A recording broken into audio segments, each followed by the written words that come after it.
म्हातारपण नव्हे, पुन्हा एकदा बालपण जगणारी नशीबवान माणसं, जुनी माणसं. पण ह्यांच्या दीर्घायुष्य जगण्याचं नेमकं रहस्य तरी काय? जिमला जात नाहीत, रोज पंचपक्वान्न खात नाहीत, तरी ह्या वयात सो कॉल्ड सेलिब्रिटींना लाजवेल असा फिटनेस.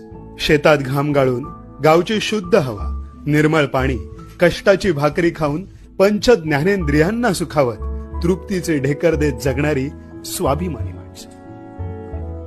कोणाशी स्पर्धा नाही, मटेरियलिस्टिक स्वप्नांमागे रेसमध्ये धावणं नाही, कष्टावर निष्ठा आणि निसर्गावर श्रद्धा ठेवून समाजासोबत जगणारी ही माणसं, ज्यांच्या जगण्याची उमेद बघून मृत्यू देवतेलाही लाज वाटावी अशी देव माणसं. मी पण ज्यांचे पक्व फळापरी सहजपणाने गळले हो, जीवन त्यांना कळले हो, जीवन